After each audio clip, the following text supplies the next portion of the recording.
2024 के लोकसभा चुनाव में बिहार, यूपी और पश्चिम बंगाल की भूमिका अहम रहने वाली है। इसकी अपनी दो वजह भी है।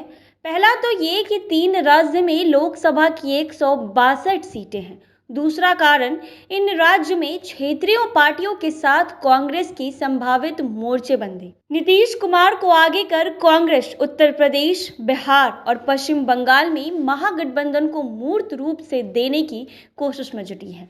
ममता बनर्जी और अखिलेश यादव ने साथ देने की बात कही है, लेकिन महागठबंधन के साथ चुनाव लड़ेंगे या नहीं, इस पर सस्पेंस जो है वो कायम है।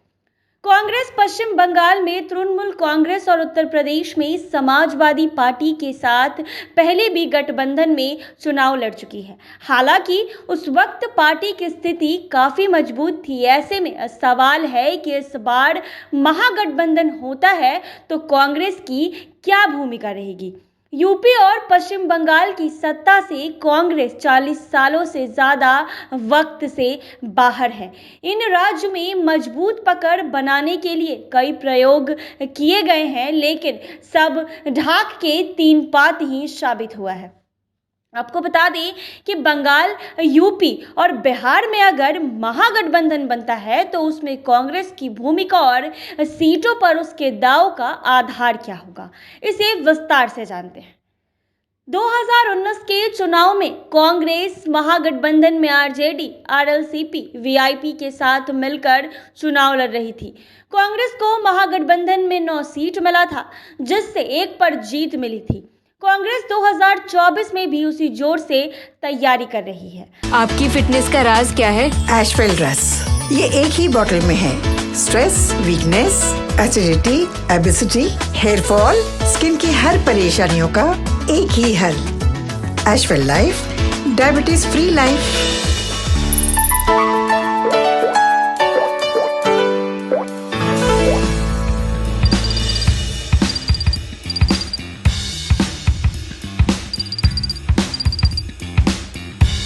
हालांकि इस बार समीकरण बदला हुआ है। आरजेडी के साथ ही 17 सांसदों वाली जदयू भी गठबंधन का हिस्सा है। जदयू, आरजेडी और कांग्रेस के अलावा 4 अन्य दल भी गठबंधन में शामिल हैं। बिहार में कांग्रेस की सीटें जदयू आरजेडी के स्टैंड से तय किया जाएगा। आरजेडी और जदयू अंदर खाने नीतीश कुमार को पीएम के मजबूत दावेदार बनाने में लगी है। ऐसे में ये तय है कि दोनों पार्टियां मिलकर अधिक सीटों पर चुनाव लड़ेगी, जिससे से ज्यादा सीट पर जीत दर्ज किया जा सके। अगर ऐसा होता है तो जदयू और आरजेडी 16-16 या 17-17 सीटों पर चुनाव लड़ सकती है। इस स्थिति में कांग्रेस को बिहार में 5 से 6 सीटें ही मिल सकती हैं। कांग्रेस के ज्यादा सीटों पर दावा करने के लिए जिताऊ कैंडिडेट भी नहीं है। बिहार में कांग्रेस को 2019 में एकमात्र किशनगंज सीट पर जीत मिली थी। 2009 से लगातार कांग्रेस इस सीट को जीत रही है। 2019 में कांग्रेस और जदयू के बीच मुकाबला हुआ था, जिसमें करीब 40,000 वोटों से कांग्रेस जीत गई थी। इस बार जदयू कांग्रेस के साथ ही है। ऐसे में कांग्रेस का दावा इस सीट पर सबसे मजबूत है। हालांकि जीताराम मांझी की पार्टी ने भी किशनगंज सीट पर दावा ठोका है, लेकिन उनके इस दावे को प्रेशर पॉलिटिक्स का हिस्सा माना जा रहा है। कटिहार में ये सीट वर्तमान में जदयू के पास है और दुलाल चंद गोस्वामी सांसद है। कांग्रेस का कटिहार सीट पर मजबूत दावे के पीछे तारिक अनवर का चेहरा है। अनवर 2019 के चुनाव में कटिहार सीट पर दूसरे नंबर पर रहे थे। अनवर इस सीट से 5 बार लोकसभा पहुंच चुके हैं और अभी कांग्रेस के राष्ट्रीय महासचिव अनवर पिछले चुनाव में 57,000 वोटों से हार गए थे। अनवर का नीतीश कुमार और लालू यादव से अच्छे संबंध हैं। ऐसे में कटिहार की भी कांग्रेस खाते में जाने की संभावना है। बात अगर सुपौल की करें तो सुपौल या मधेपुरा और दोनों सीट पर वर्तमान में जदयू का कब्जा है। 2014 में सुपौल सीट पर कांग्रेस की जीत ने दर्ज की थी। बता दें 2004 भी इस सीट से जीत हासिल की थी, जिसमें रंजन बाहुबली नेता पप्पू यादव की पत्नी है।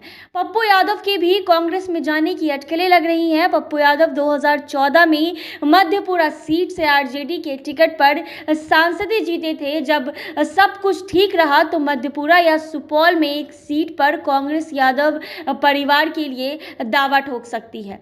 बेगूसराय 2019 में बिहार की बेगूसराय सीट सबसे ज्यादा सुर्खियों में था। इसकी वजह बीजेपी के गिरिराज सिंह और सीपीआई के कन्हैया कुमार के बीच चुनावी मुकाबला का था। उस चुनाव में आरजेडी ने भी अपना कैंडिडेट उतारा था, लेकिन आरजेडी के उम्मीदवार तीसरे नंबर पर रहे थे।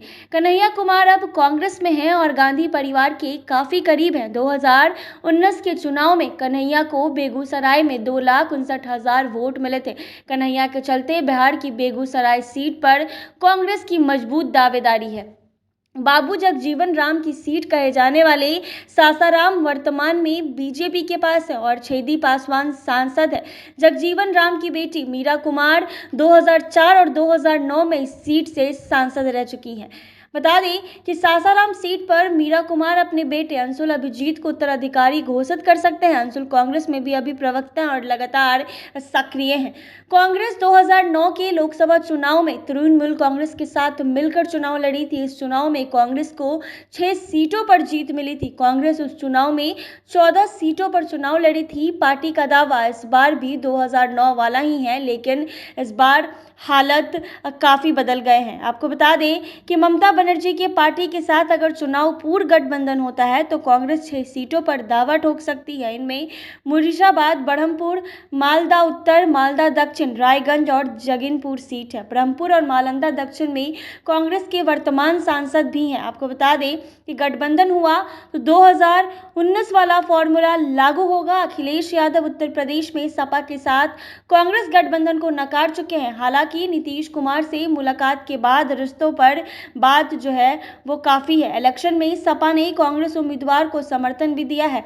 उत्तर प्रदेश में हाल के वर्षों में लोकसभा चुनाव के दौरान कांग्रेस अकेली लड़ती रही है। 2009 में कांग्रेस ने 21 सीटों पर जीत हासिल की थी। इसके बाद कांग्रेस तो एक सीट पर ही सिमटती रही है। 2019 के चुनाव में कांग्रेस ने रायबरेली सीट पर जीत हासिल की थी, जबकि अमेठी, कानपुर और फतेहपुर सीकरी में दूसरे नंबर पर रही थी। यानी कुल 4 सीटों पर कांग्रेस का बीजेपी से सीधा मुकाबला रहा है।